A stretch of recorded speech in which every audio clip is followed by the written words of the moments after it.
치유라는 말을 뭐 일반 세속 심리학자들도 사용하는 분들이 있고 정신과 쪽에서도 얘기하는 분들이 있는데 특히 이제 정신과 쪽에 하시는 분들 중에 또 요거를 또 공감해 주시는 분들도 있지만 일반 거기서는 상당히 비판을 좀 하는 분들이 꽤 돼요. 왜냐하면은 인간의 여러 가지 그 정신적인 문제, 심리적인 문제 그런 것들을 뇌과학을 중심으로 하기 때문에 굉장히 중요한 그 과학적 발전이고 저희들이 배우는 게 많습니다. 그러나 영적인 차원을 우리가 얘기를 하기 때문에 뇌과학자들 중에 이제 크리스찬들이시면은 공감을 하시겠지만 그렇지 않은 분들은 인정을 안 하니까.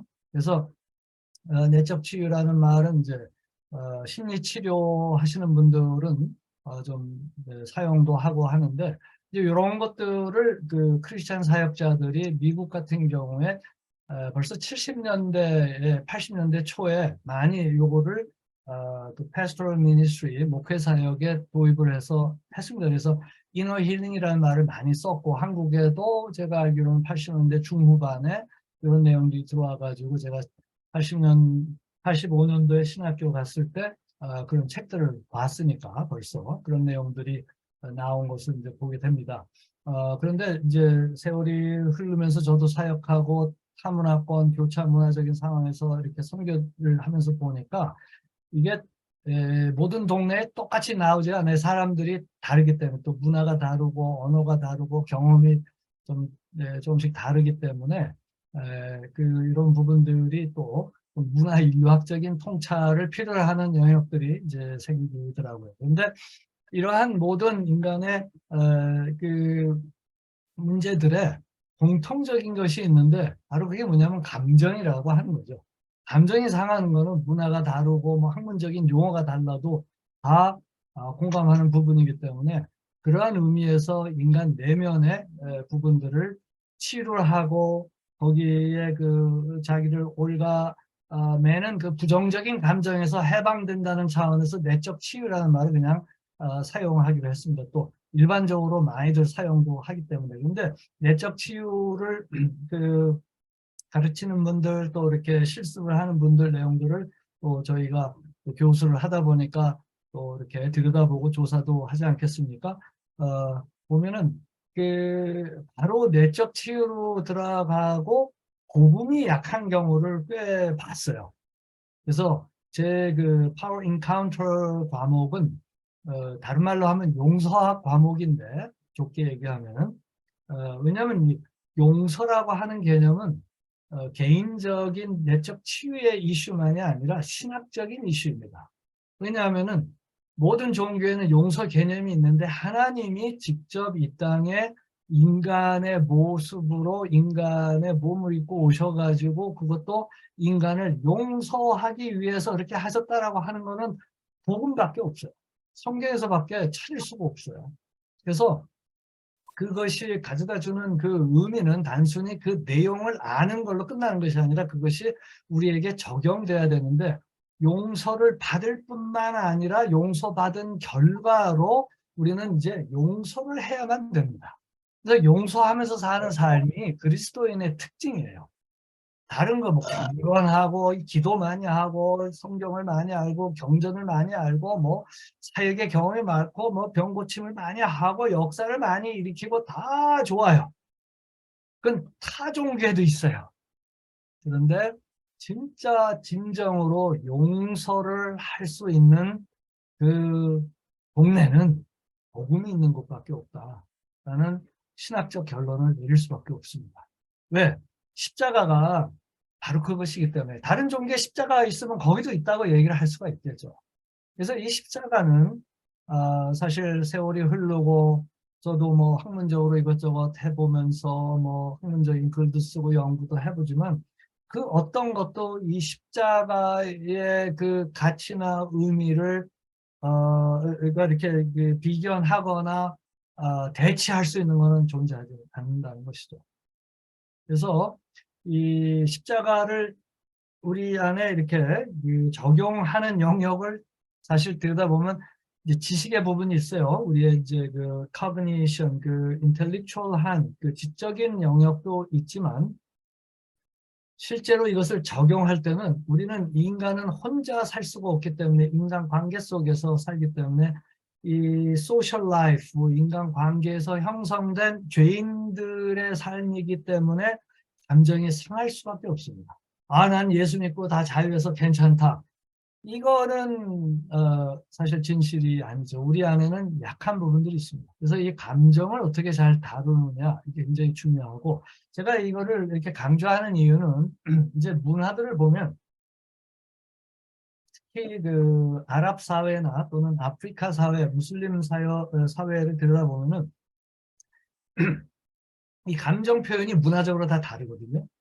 그래서 어떤 데에서는 사람이 이제 죽었을 때 가족이 사랑하는 가족이 죽었을 때 어떻게 슬픔을 표현하는지 그다음에 또 화가 났을 때 어떻게 표현을 해야지 그들이 이겼다고 생각하는지 이게 문화마다 달라요.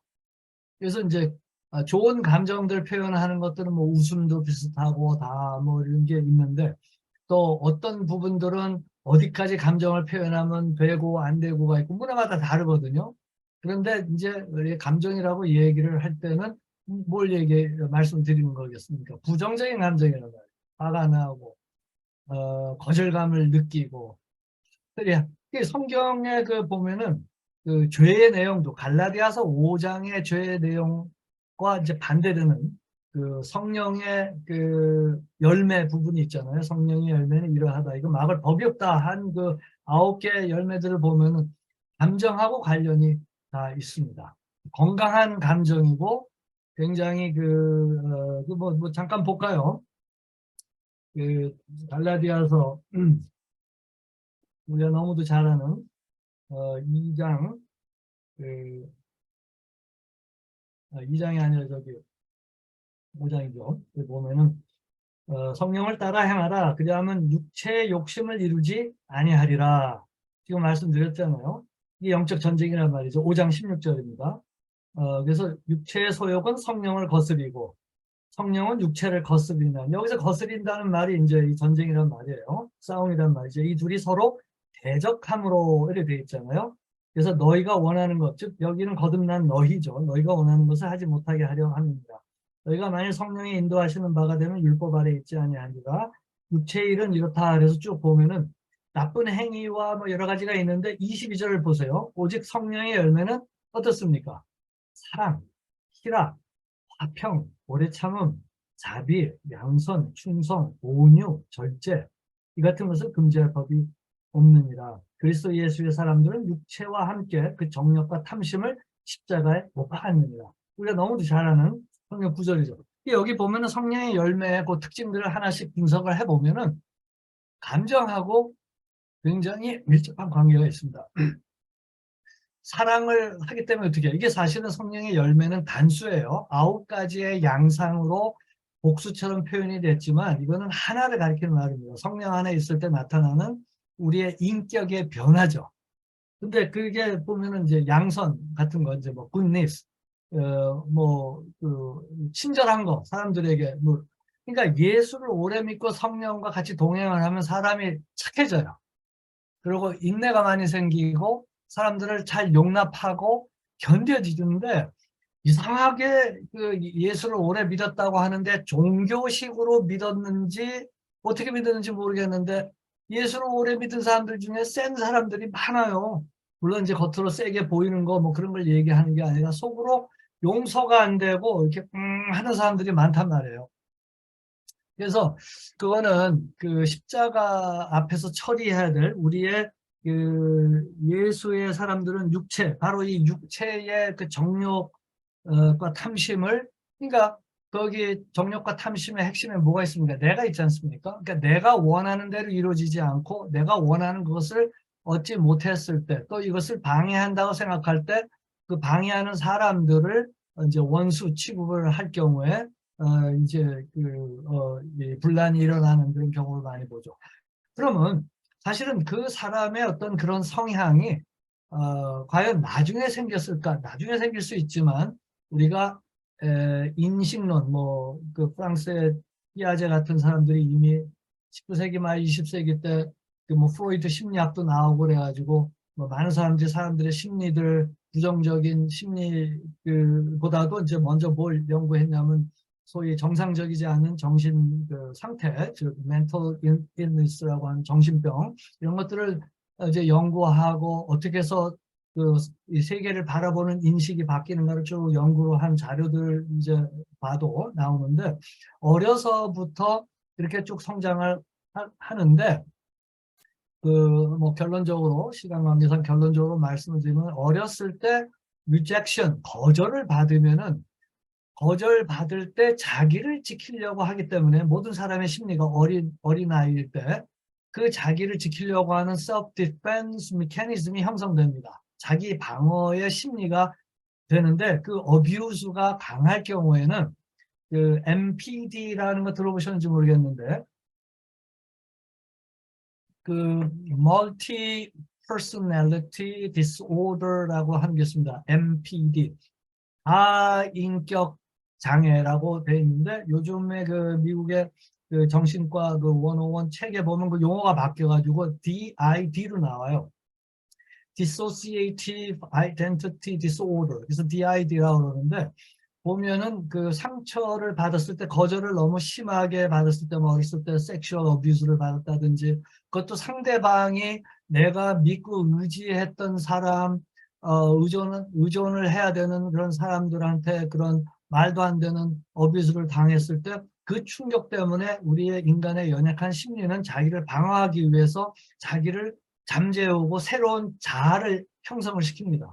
그래가지고 뭐 저는 이제 이름이 철수인데 뭐 영수를 만든다든지 뭐 철민이를 만든다든지 그래가지고 그 아이처럼 이렇게 다른 인격으로 이렇게 자기가 변화돼 가지고 그 인격이 형성이 되는 경우가 있어요. 이제 아주 심한 경우에 있는 그런 현상을 정신 분석가들이 이제 지적하는 부분들을 말씀드렸는데 많은 경우에 대부분 사람들은 어려서부터 거절을 받고 자기를 인정을 받지 못하고 하면은 거기서 생존하고 살아서 나를 지키기 위해서 어떤 그 이상 현상들이 심리적으로 발생하게 되죠. 그래서 다시 말하면 감정이 상한다는 얘기예요.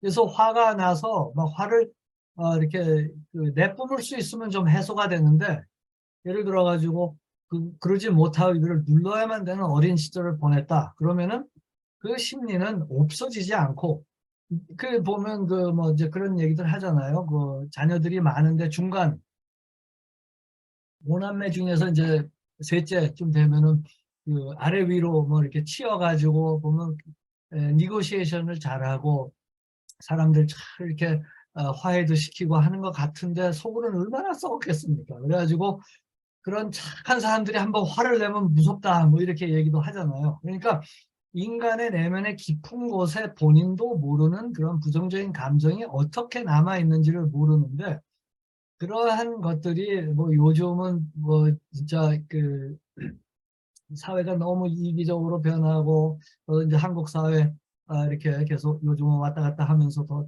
자주 이렇게 보게 되면은 어우 뭐 상당히 뭐 쉽지 않은 옛날에 저희가 생각했던 그런 세상하고는 달라서 저도 저 자신을 잘 간수를 해야 되겠다는 생각을 하는데요. 어쨌든 그 뭐 경제적으로 발전을 하고 엄청나게 뭔가를 이룩하고 생존하고 하는 가운데서 일어나는 이 사회적인 삶이 인간관계가 얼마나 힘들었겠습니까? 거기다가 그 제가 LA에서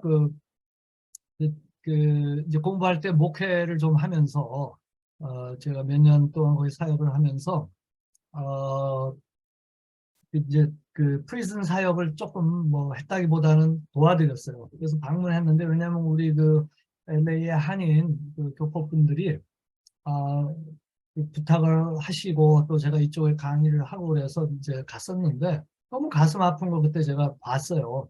어, 90년대 말에 이제 제가 가서 본 게 뭐 이민 와가지고 열심히 이제 살다 보니까 경제적으로는 아직은 여유가 없다 보니까 좀 LA에 좀 남쪽에 좀 상당히 뭐 좀 도전이 많고 뭐 그런 데 사시는 분들도 있고 또는 하여간 뭐 부모가 너무 바쁘게 일하고 아이는 방치될 수밖에 없는 그런 상황에 애가 너무 외롭고 그러니까 스트리트로 나가서 만난 친절한 동네 형들이 누구냐? 뭐 드럭 딜러들이죠. 마약 딜러들을 만나가지고 어떻게 엮여가지고 했는데 이 나쁜 사람들이 친절하게 하니까 얘는 외로우니까 거기서 뭐 그 시키는 대로 하고 자기도 모르게 그 죄에 빠지고 있는데 요 사람들이 사실은 그 착한 사람들이겠습니까? 경찰이 뜨니까 어떻게 돼요? 도망가고 이 아이한테 덮어 씌워가지고 하게 된 거예요. 스토리를 들어보니까 너무 가슴 아파요. 그래서 20년형을 받고 끝난 다음에는 한국으로 디폴트 되는 거예요. 지금 벌써 이제 한국에 와 있겠네요. 이제 세월이 20년이 넘었으니까. 그런 사람들을 여러 그 젊은 친구들을, 청년들을 만나는 너무너무 가슴이 아픈 거예요. 그래서 참 이러한 그 뭐 아주 단적인 예지만 그러한 상황들이 계속해서 많아지고 아프리카 역시 아프리카대로 이렇게 있는데 진짜 예수를 못 믿는 이유 중에 하나가 이 질문입니다. 왜 하나님이 살아계시면은 이런 일이 나한테 일어났습니까? 이게 진짜 신학적으로 답해주기가 참 어려운 부분인데 이 무슬림 세계에서도 뭐 그런 질문들을 해요. 그러니까 단순히 교리만의 문제가 아니라 자기의 삶에 직접적인 연관성을 갖고 오히려 기독교인들 전도하는 사람들에게 도전하면서 질문을 할 때 우리가 변증 차원 정도가 아니라 그들을 긍휼히 여겨서 그들이 그리스도를 알도록 할 수 있도록 어떻게 복음을 전할 것인가. 이게 굉장히 중요한 그런 오늘날의 또 새로운 그런 영적 전쟁의 한 부분이 된다고 생각이 됩니다. 그래서 이 사람들의 그 감정 부분들에 좀 더 우리가 관심을 갖고 이쪽 부분들을 좀 들여다봐야 된다고 생각이 됩니다. 그래서 이제 그 보면은 많은 이야기들을 뭐 할 수가 있겠습니다만 이제 용서 부분에 대해서 일단 말씀을 드리고 뭐 오늘 마치도록 하겠습니다. 이 내적 치유라는 말을 그냥 쓰겠습니다. 내적 치유는 이제 크리스천들을 일단 염두에 두고 이야기를 하겠습니다. 크리스천들의 손상된 감정을 다루는 영역이죠. 그것은 하나님과 우리 자신과 주변 사람들과 우리의 관계에 주목을 하는 것입니다. 무슨 말이냐면은 그 제가 이렇게 상담 사역을 했을 때 그 하나님을 향하여 열심히 있고 기도도 열심히 하시고 그런 이제 집사님이 계셨는데 그분이 보면 영적으로 굉장히 힘들어하고 새벽 기도 때마다 막 기도하시는데 막 그 이제 그 LA에 있을 때 이야기입니다. 막 울분을 토하시면서 막 기도를 하시는데 그분이 그 기도하는 내용이 막 그 방해가 될 정도로 막 세요. 근데 그 제가 딱 차관 이제 한 게 막 본인을 막 저주하는 식으로 막 이제 기도를 하는 거예요. 하나님 막 하면서 인연이 막 그러면서 막 본인 이거 아닌데 그래서 이제 관찰하다가 담임 목사님하고 이제 제가 이렇게 돕던 그런 교회였었는데 담임 목사님하고 얘기를 해서 굉장히 뭐 교회 충성도 하시고 그러는 분이라 상담을 했는데 그분이 6.25 때 이제 태어나셔가지고 어려서 참 모진 고생을 하면서 하다가 미국에 이제 이민도 오시고 그 뭐 그 과정이 뭐 굉장히 험난한 그 삶의 여정을 지나셨어요. 그리고 예수님을 믿어요. 그리고 거듭난 게 분명해요. 그런데 왜라는 질문이 있는 거죠. 하나님이 왜 나한테 그 고생을 이제 기억하고 이제 그런 것들이 있으면서 무언가 거기에 그 악한 영의 거짓된 그 내용으로 공격하는 것도 감지를 해서 제가 어떤 얘기를 했냐면은 이거 보니까 디몬의 역사가 있어서 뽑아야 되겠다고 뭐 그렇지는 않고 뭐 이렇게 보니까 그 악령의 어떤 그 매니페스테이션 하는 것도 막 나와요. 그래서 딱 그건 잠재우고 집사님 우리 성경 공부합시다. 그래서 이제 같이 목사님하고도 같이 이렇게 해서 이제 성경 공부를 한 2달 정도 했어요. 로마서를 갖고 로마서가 어렵지만 제가 좀 쉽게 풀어드리면서 이제 성도님들 성경 공부를 많이 시켜드렸거든요. 그래서 쭉 하면서 하나님이 얼마나 우리를 사랑하시는지, 그리고 우리가 얼마나 그 사랑을 받을 수 있는 그런 가치 있는 존재인지. 비록 우리가 무익한 종이라고 하나님에게 고백은 하지만, 그거는 하나님하고 우리를 비교했을 땐 당연한 거고, 하나님이 보실 때는 얼마나 존귀한 존재이기에 그 아들을 아낌없이 주실 수 있는가, 이게 아는 걸로 끝나는 게 아니라 성령의 은혜와 능력으로 내가 느껴져야 돼요. 이게 느낌은 알매 한 부분입니다. 이게 우리가 서구의 인식론에서는 이모션과 카그니션을 자꾸 분리를 한단 말이에요. 인식과 느낌을 분리하는데, 그거는 계몽주의, 그 어거스트 꽁트 이후에 일어난 하나의 현상이지, 지금의 이슬람 문화, 아프리카 문화나 아시아 문화를 보면은 이 인식의 내용 안에 감성이 들어가 있어요. 근데 우리의 교육이 서구적인 교육을 너무 많이 받다 보니까, 제가 IMF 출신인데 IMF에서도 제가 20대 초반에 교육받을 때 지식이 먼저고 뒤에는 감정은 맨 뒤에다 놨어요. 지식, 의지, 감정, 열차를 놓고 이렇게 얘기를 했는데, 그거 안 통하더라고요. 무슬림권이나 아프리카에 가서 보니까 인식과 함께 감성이 나오는데, 가만히 보니까 성경이 그래요. 그래서 서구적인 어떤 그런 그 인간 이해, 기독교인들도 그 일반 세속의 심리학이라든지 인간 이해, 커그니션, 인식론의 영향을 너무 많이 받아가지고, 이제 그런 부분들을, 그런 렌즈를 갖고 성경 해석으로 들어가다 보니까 그런 부분들을 놓치는 거죠. 좋은 신학임에도 불구하고. 그래서 이제 그런 부분들을 다시 이제 제가 회복할 수 있었던 거는 이 아프리카에 오래 있다 보니까 이제 그런 부분에 눈을 많이 뜨게 됐는데, 그 집사님에게 이제 하나님의 그 십자가의 의미가 그 가슴에 내려갈 때까지 도와드렸어요. 그 역사는 뭐예요? 진리의 대결이에요, 그게. 그래가지고 보니까 한 2달 지났더니 집사님이, 그때 목사님 그 저한테 저 악령이 그렇게 뭐 역사를 했는데 그거 어떻게 됐을까요? 그 물어보는 거예요. 무슨 말이냐? 악령이 역사를 할 때 악령에 초점을 맞추는 거 역시 조심해야 된다. 당장 급할 때는 쫓아내야 될 필요도 있겠죠. 그러나 중요한 건 그 사람이 중요하지 악령이 문제가 아니에요. 그래서 악령의 역사가 이제 문화권마다 다르게 나타나는데, 중요한 거는 뭐다? 하나님이 누구신가 나에게. 그리고 나는 누구인가 하나님 안에서. 그리고 다른 사람들, 세상은 나한테 어떤 의미를 갖는가가 진리의 대결이, 이게 제대로 형성이 돼서 나의 생각을 지배할 때, 악령은 악령의 역사는 이게 뭐 병으로도 나타난다 뭐 어쩐다 하지만, 가장 심각한 거는 바울 사도도 고린도후서 10장 3절에서 6절에 그런 얘기를 하고 있잖아요. 그 하나님을 향하여 그 높아진 지식들이에요. 하나님을 대적하는 지식들이 악령의 역사고, 거짓 가르침, demonic teaching이라는 말을 쓴다고 해요. teachings of demons라는 말을 써요.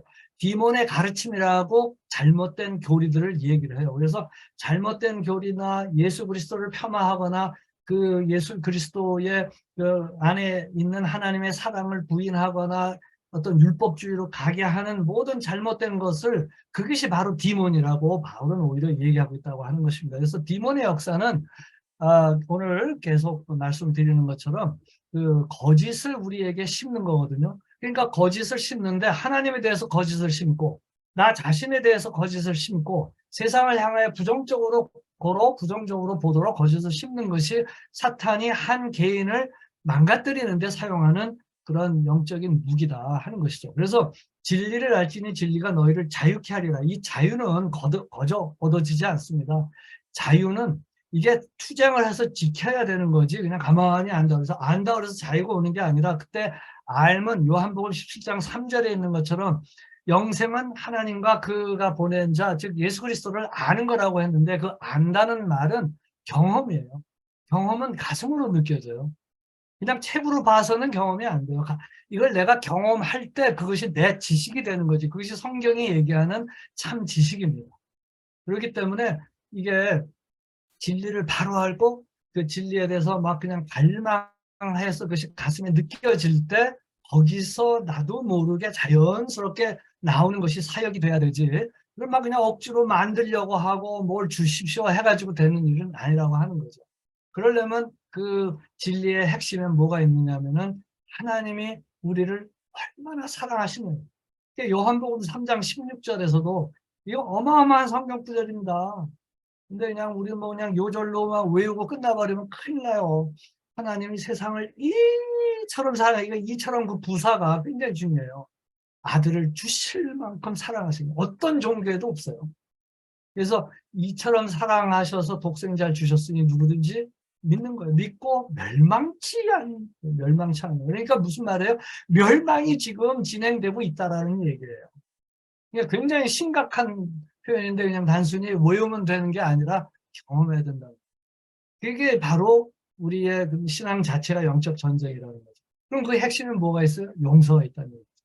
그래서 예수님의 주기도문이나 그 예수님 마태복음 18장에서 만 달란트 그 비유에서도 분명히 말씀하시는 게 어떻게 표현합니까? 너희가 용서하면 하늘에 계신 아버지도 용서하신다는 표현을 하잖아요. 그러니까 많은 사람들은 조건적이네. 내가 용서하지 않으면 용서 못 받네. 그게 아니죠. 어떠한 용서를 받았는지를 알면 당연히 용서하게 돼 있다라고 하는 하나님 예수님의 수사적인 표현입니다. 굉장히 강렬한 표현입니다. 그래서 우리의 주기도문 보면은 다른 건 없어도 왜요? 우리에게 죄 지은 자. 그때 죄는 원문에 의하면 빚입니다. 이 죄의 개념을 구약과 신약에서 죄의 개념은 정제하게요. 이 경제학적인 용어를 사용하고 있어요. 예수님도 이 빚이라고 하는 말, 그 debt라고 영어로 번역한 말, 그러니까 우리에게 빚진 자를 탕감해 준 것처럼 하고 번역한 것이 직역이고, 이거를 이제 의역한 것이 우리에게 죄 지은 자를 용서해 준 것 같이 된 건 의역입니다. 그래서 빚인데 보면은 오늘날 특히 그렇잖아요. 우리에게 이게 인간관계가 좋다가도 경제적인 관계가 엮이면은 원수가 대부분인데 이게 친척이라도 이게 부모 자식 관계도 이게 없어요. 그러니까 이 물질적인 것이 딱 개입하면 엄청나게 위험한 것이 들어오는 거예요. 그래서 부부 관계도 그렇고 자녀와 부모 관계도 그렇고 형제 관계도 그렇고 이 경제적인 거가 어떻게 요게 성경적인 원리에 의해서 다루어지느냐 이거 굉장히 중요합니다. 이게 굉장히 실제적인 프랙티컬한 영역인데 이게 하여간 이 용서라고 하는 말이 굉장히 이제 그런 데에서 볼 수 있듯이 그 1만 달란트 비율을 보세요. 1만 달란트가 얼마인지 아십니까? 어, 그 달러로 치면은 얼마를 해야 되나? 하여간 어, 저는 억이 넘어가면 그 다음부터 이제 머리가 계산이 안 되는데 억보다 높은 게 천억을 넘는 게 조인가요? 그 다음에 이제 조를 넘는 게 경이죠. 그 어마어마한 액수인데 일경 전도 된다고 그럴까? 일경원 조 단위의 달러인데 한 사람이 지은 이게 비유니까 과장이 돼 있죠. 1만 달란트는 장난이 아닙니다. 그런데 이제 왕이 그 빚을 갚아라. 그러니까 못 갚는 거죠. 갚을 의사가 있어도 못 갚아요. 능력이 안 돼요. 그, 그, 그 당시엔 노예제도가 있었으니까 아내도 팔고 자식도 팔고 갖고 있는 재산 다 팔아도 1만 달란트는커녕 뭐 1000달란트도 안 돼요. 그러니까 불가능한 그런 상황입니다. 근데 어떻게 해요? 그걸 불쌍히 여겨서 그 왕이 탕감해 주죠. 빚을 탕감해 주는 거예요. 그 죄에 대해서 질문했을 때 그 얘기를 하시는 거지 않습니까? 예수님이. 그 다음에 그래서 이제 할렐루야 하고 나갔겠죠. 그 다음에 누굴 만나요? 나가서 200데나리온 빚진 자, maybe 한 2달치, 석 달치 월급 정도 되는 가격이라고도 얘기를 합니다. 학자들이 계산해 보니까. 그래서 그 정도 빚을 졌으면 뭐 작은 돈은 아니에요. 그런데 멱살을 잡고 빚 갚으라고 하니까 옆에서 보던 사람이 저 사람이 어마어마한 거를 그 빚을 탕감을 받았는데 이 말도 안 되는 일이 있으니까 가가지고 이제 왕한테 이르니까 어이 나쁜 놈 당장 감옥에 집어넣으라 그래가지고 감옥 가잖아요. 그러면서 예수님이 하시는 말씀이 너희도 만일 용서하지 않으면 이같이 되리라 하시잖아요. 그러니까 십자가를 경험한 사람에게 있어서 저를 포함해서 제가 이 강의한다고 해서 뭐 제가 예수님처럼 완벽해서 말씀드리는 거겠습니까? 저에게 필요한 얘기인데 십자가를 경험하고 아는 사람들에게 있어서 가장 중요한 부분이 용서하는데 시간이 지나면서 사람들은 용서를 안 하고 용서 대신 뭐를 하냐면 잊어버려요. 심리학적으로 잊는 것은 대단히 위험합니다. 있지만 어디로 내려가냐면 우리 뇌의 메모리 그 어느 부분에 내려가서 저장이 되고 심지어 이 그 메모리를 연구하는 분들이 뇌과학 하는 분들이 얘기하는데 메모리가 왜곡돼요. 그래가지고 그 우리의 연약한 부분에 의해서 왜곡돼 가지고 원수가 돼서 저 밑에 어디엔가 잠재의식 속에 있기 때문에 그 잠재의식 속에 내려간 그 쓴뿌리들이 우리의 성격을 만들어 가는 겁니다. 그래서 우리의 성품과 성격은 내면에 있는 거예요. 예수님 말씀하신 것처럼 바깥에서 들어간 것이 우리를 더럽게 만드는 것이 아니라 우리 안에서 나오는 것이 우리를 더럽게 만든다고 말씀하신 것처럼 우리의 행동 거지나 말이나 말의 톤이나 이런 것들은 우리 속에 있는 그 어떤 것들이 나오는 거거든요. 그래서 사실 사람들을 치유하는 말, 사람들에게 격려가 되는 말, 이거는 굉장히 내면이 강해야, 건강해야 그것이 가능한 거죠. 안 그러면 자칫 잘못하면 우리가 사람들을 오도할 수가 있어요. 어떤 사람들은 카리스마가 세면은 그 심리학에서 얘기하는 마소키즘이 굉장히 강한 사람들, 이렇게 어뷰스를 당하는데 익숙한 사람들은 카리스마가 있고 어뷰스를 하고 막 그냥 그런 사람들에게 끌려요. 그래가지고 젊은 여성들도 보면은 그 아버지가 막 폭력적으로 해서 절대 막 나는 저런 남자는 안 만나겠다 하는데 만나고 보니까 이 남자에게도 남편에게도 그런 성향이 있다는 얘기 많이 듣고 나는 아버지처럼 안 살 거야 했는데 남자가 결혼해서 자기도 모르게 폭력을 행하는 자기 자신을 보고 깜짝 놀래고 이게 어려서부터 인컬처레이션 과정에서 받은 그 어떤 것들이 해결이 안 되면 나에게서도 그것이 그 부모에게서 받은 것들이 나타날 수도 있고 그런 거거든요. 그래서 이 인간 심리는 굉장히 복잡합니다. 그래서 이거를 그냥 단순히 교리나 나의 의지로 밀고 가는 것이 아니라 내 안에 이러한 어떤 쓴뿌리들이 남아서 내가 하나님을 섬기고 사람들에게 복음으로 다가가는데 방해가 되지 않는지를 성찰하는 것이 우리 사역자들이 해야 되는 영성의 어떤 그런 라이프가 되는 거죠. 그래서 이 용서의 부분이 굉장히 중요한데 그 용서에 대한 그 정의를 하기 위해서 용서가 아닌 것을 잠깐 들여다보면 이렇습니다. 이제 사탄은 요거 이제 보시고 여기 말고 조금 내려가서 뭐 강의로 다 커버하지 못하는 것들은 좀 보시길 바랍니다. 용서가 아닌 거는 그냥 용납하는 건 뭐 당연히 용서가 아니겠죠. 이제 주로 우리에게 잘한 사람들은 우리가 용납을 하죠. 그다음에 이제 면제한다라고 번역을 하셨는데 이제 제가 영어로 쓴 건 toleration입니다. toleration. tolerate란 말은 그냥 참아주는 거예요. 이제 밑에 이제 참는다가 있지만 그냥 넘어가는 거예요. 근데 참는다와 다른 게 be patient와 다른 게 뭐냐면 tolerance는 누가 나한테 잘못했을 때 그들이 그래서 그런 건 아니야. 그들이 뭐 책임은 아니야. 뭐 내가 잘못해서 그런 거지. 하고서 그냥 넘어가는 경우는 이제 toleration. 그다음에 이제 뭐 잘못했다고 생각하지만 나하고 상관이 없기 때문에 넘어가는 거. 뭐 이런 경우를 가리킨다고 보면은 참는 거는 직접 우리가 당했을 때, 직접 당했는데 참는 거죠. 그때는. 뭐 우리나라 말에 참을린 세계면은 뭐 사람을 살린다 뭐 그런 얘기가 있듯이 인내는 필요합니다. 왜냐하면 성령의 열매에도 오래 참음이 있으니까. 근데 이때 참는 거는 용서 없이 참을 때 어떤 현상이 일어나는가 하는 이제 그 부분이에요. 견딜 수 없고 간과하기 어려운데 이렇게 참는 경우. 그러니까 참지 말고 가서 그 사람에게 복수해라는 얘기가 아니겠죠. 내 내면에서 이걸 어떻게 해결할 것인가를 보지 않고 그냥 꾹꾹 눌러두는 그런 참는 거죠. 그러면 결코 그 도움이 안 돼요. 그 다음에 또 하나 잘못된 거는 대부분의 경우가 이제 참고 시간이 지나다 보면 잊어버려요.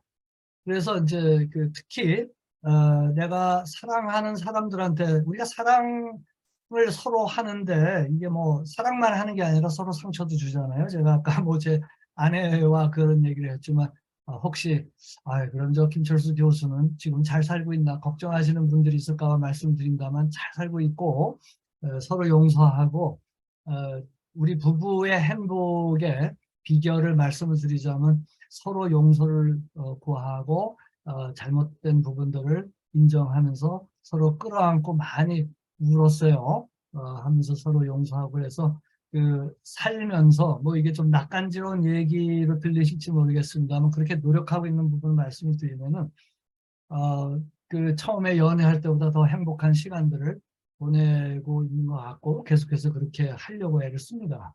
그래서 사실 그거는 그리스도인들의 그 삶에 또 필요이기도 하고 그 삶 자체가 사역이기도 합니다. 자, 그럼 이제 용서는 무엇인가를 이제 좀 보겠습니다.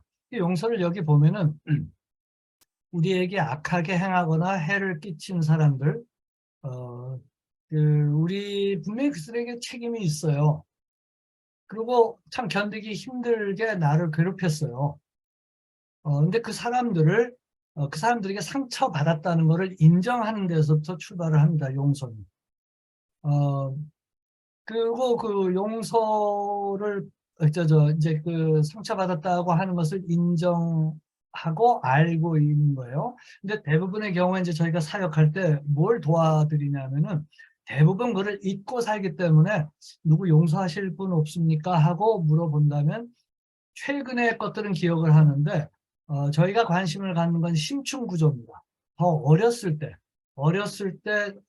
우리가 성장하면서 수동적으로 우리가 스스로를 방어할 수 없을 때에 그 상처를 준 사람들이 의도적으로 했을 수도 있고 모르고 했을 수도 있고 부모님들 같은 경우에 모르게 할 수도 있으니까 대부분의 경우에 뭐 어떤 부모들은 아유 왜 태어나가지고 말이야 네가 태어나서 집안이 망했어 뭐 이런 사람들도 있고 뭐 하지만 대부분의 건강한 가정이라 할지라도 상처를 받는데 이 용서의 필요는 상처를 받았다라고 하는 걸 인정하는 것이 굉장히 중요합니다. 즉 나의 아픈 부분들, 약한 부분들을 인정하는 게 굉장히 중요해요. 근데 이게 이제 남자분들은 자존심이 강하다 보니까 이 사람들 앞에서 인정하기가 참 어려워요. 그러면 기도 앞에서는 하나님 앞에서는 자존심이 있으면 안 되죠. 보면은 있다고 그게. 그래서 이제 그 기억을 위해서 기도하면서 어렸을 때로 돌아가서 하나씩 하나씩 내가 그동안 용서를 못했던 사람들을 용서하는 것이 이제 필요한 거죠. 그때 내가 상처를 받았구나. 내가 그때 그렇게 아팠구나. 그리고 이건 뭐 상담 사역을 통해서 용서를 할 수 있도록 그 도움을 받을 수도 있지만 얼마든지 기도 시간을 통해서 깊이 들어가서 하나씩 하나씩 점검하면서 우리가 용서를 할 수가 있습니다. 때로는 뭐 어떤 사람들은 죽이고 싶을 정도의 그런 사람들도 있는데 이게 이중적이에요. 무슨 얘기냐 하면은 죽이고 싶을 정도의 생각이 든 거는 그때 내가 성인이 돼서 상처를 받았을 때 든 것이 아니라 그렇게 크리스천인데도 죽이고 싶을 정도로 복수하고 싶은 마음이 확 드는 그 성향은 이미 어렸을 때 만들어졌다라고 저희들은 봅니다. 그렇기 때문에 그 뿌리가 어디에 있는지, 깜짝 놀래요. 어떤 사람들은. 목사님, 제가 그렇게 안 사는데, 이거는 진짜 제가 참을 수 없어서 이런 생각이 있습니다. 하고 이제 고백을 하는 경우에 진짜 그런 생각을, 그런 생각을 했어요.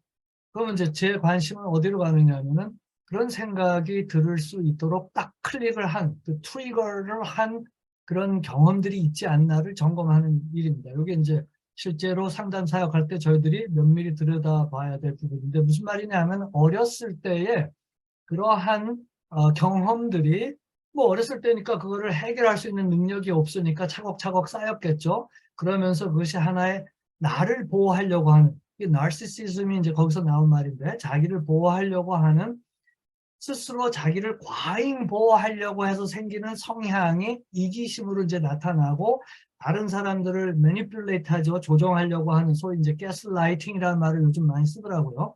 가스라이팅 하는 걸로 해서 나를 보호하려고 하는 것이 사회생활이나 심지어 사역할 때도 나타날 수가 있죠. 이제 그렇게 나타났을 때 그것이 뜻대로 안 될 때 자기도 모르게 분노한다든지 화가 나는 경우가 있습니다. 그럴 때는 거꾸로 어렸을 때에 무언가시 있지 않았나. 그래서 어렸을 때로 돌아가서 그때 지금은 내가 성인이지만 한참 어린이지만 어렸을 때 예수님 때문에 그분들을 용서하고 내가 십자가에서 용서받은 것처럼 사람들을 용서하는 거죠. 그래서 이 용서는 하나님과 나와의 관계이지 나와 그 사람의 관계는 아닙니다. 나와 그 사람과의 관계가 화평으로 회복되는 것은 reconciliation이라는 말 씁니다. 화해라는 말 쓰고 forgiveness는 나와 하나님과의 관계고 나와의 관계. 보면은 어렸을 때 부정적인 이야기를 많이 듣고 성장한 사람들은 예수를 믿고 난 뒤에도 하나님이 자기를 사랑했다라는 걸 받아들이는 게 굉장히 힘들어요. 왜냐하면 나에 대한 인식이 너무 곡해돼 가지고 나에 대해서 부정적인 것만 보이는 사람들이 많아요. 제가 아프리카에서 이 젊은 사람들 이제 저도 좀 젊었을 때 40대 사역할 때 청년들 사역회 하고 보면은 이 아프리카의 역사가 있잖아요. 전통이. 큰 아프리카의 식민 역사 이전에 노예 역사 그거 보면은 가슴 아파요. 그 역사책 보고 다큐멘터리들 보면은 이미 16세기, 17세기에 포르투갈 사람들 로만 캐솔릭이 들어오고 더치 개신교들이 들어와가지고 서부 아프리카에 와가지고 기독교의 이름으로 그 말이죠. 노예상을 한 거예요. 그러니까 이게 아프리카의 기독교 교회가 엄청나게 부흥을 하고 있는데 이건 진짜 하나님의 은혜고 심령이 가난한 자에게 복이 있다고 하는 것처럼 가난한 자들을 통해서 쓰시는 하나님의 참 놀라우신 그 역사들을 보게 됩니다. 부흥이 계속 있어요. 작지만 뭐 거기는 가짜도 많이 있겠지만 어디나 마찬가지지만 그래서 이 자기에 대한 그 어려서부터 그냥 그게 문화 속에 젖어 있어. 그 문화의 DNA 속에 젖어 있어 가지고 청년들에게 하나님이 얼마나 흑인을 사랑하시고 요즘 이제 뭐 미국에서도 블랙 매터스 그런 뭐 그 운동도 하고 뭐 계속 그 인종 문제 뭐 그다음에 에이시안스 매터 뭐 이것도 하고 뭐 있잖아요. 이 인간의 이기심이 레이시즘으로 나타나는 거는 뭐 이게 조금만 힘이 있으면 갑질을 하고 인종적인 갑질을 하고 선교사들도 그렇게 했고 그 선교 역사들 보면 유로피언들이 18세기, 19세기, 20세기에도 그랬고 이 보면 이 대한민국 사람들도 좀 그러려고 하는 게 있는 것 같아서 가슴이 아픈데 진짜 하나님의 시각으로 사람들을 봐야 되는데 이게 복음이잖아요.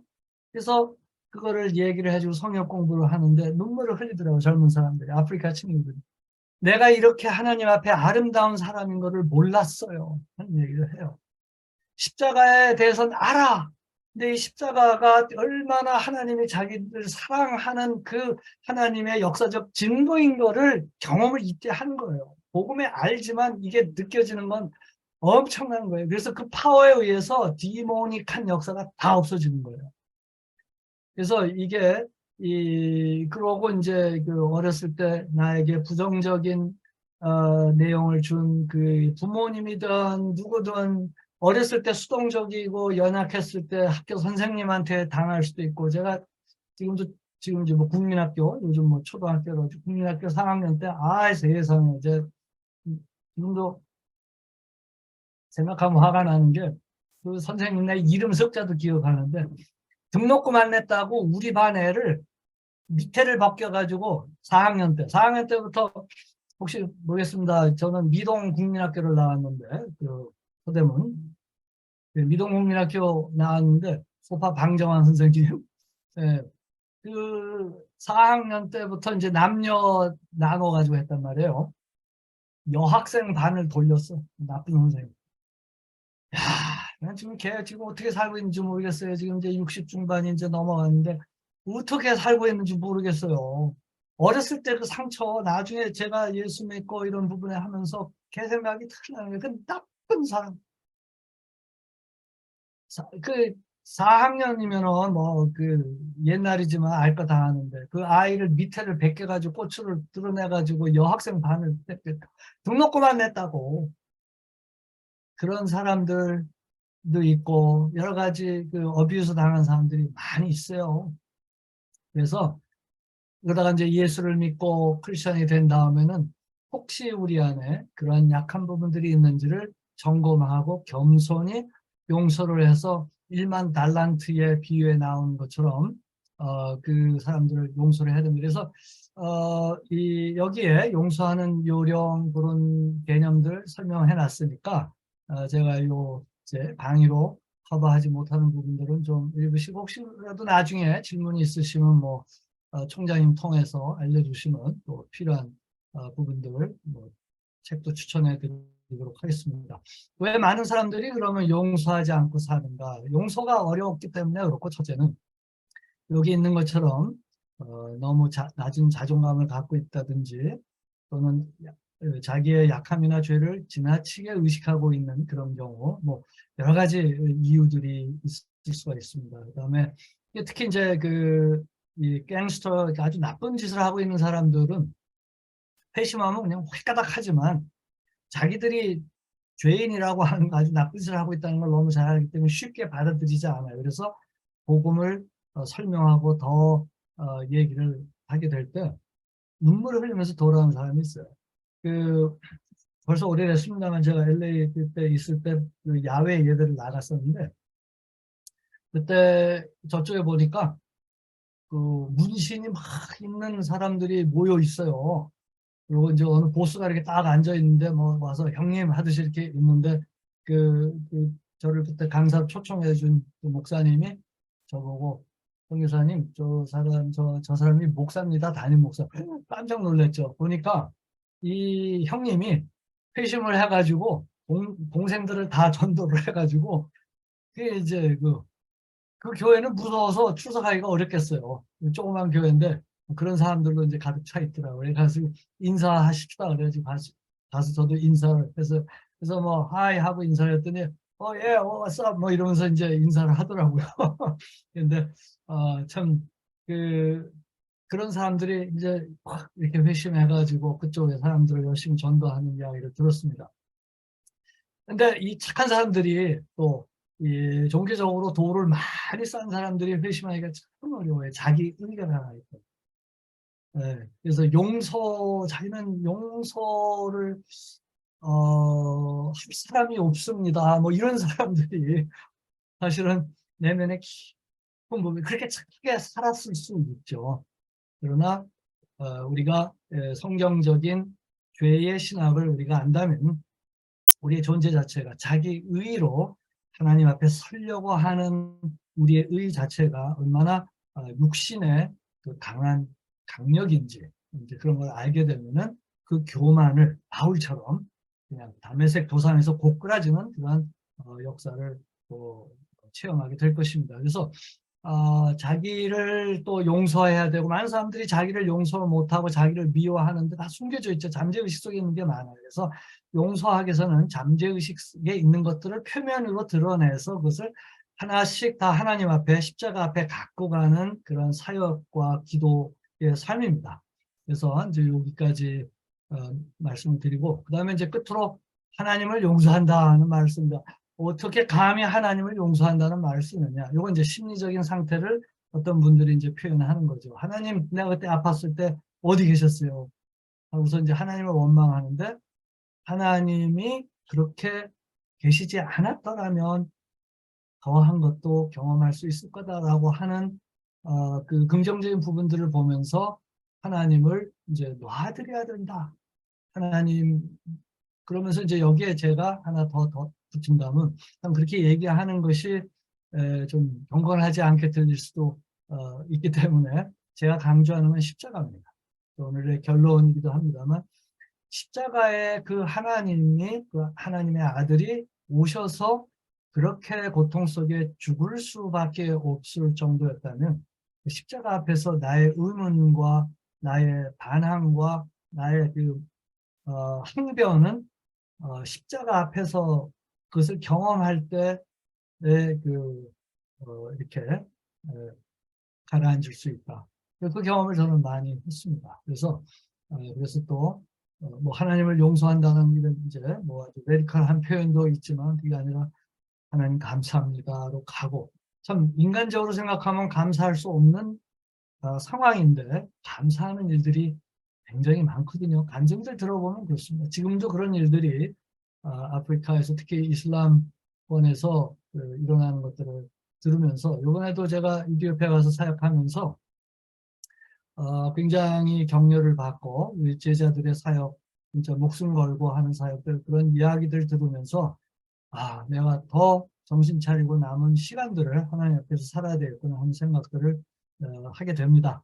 자, 여기 이제 내적 치유를 위한 지침, 그 다음에 이제 뭐 성경적인, 지금 뭐 제가 다 완성한 내용들이 아니기 때문에 요거 영문으로 된 것들 지금 계속 시간 나는 대로 작업을 해서 지금도 다른 책 작업을 하고 있기 때문에 그런 것들이 끝나면 이렇게 해서 이제 우리 후임에게 교재로 넘겨주려고 하고 있습니다. 그래서 뭐 이 정도까지 말씀을 강의를 시간이 되었음을 여기까지 말씀을 드리도록 하겠습니다.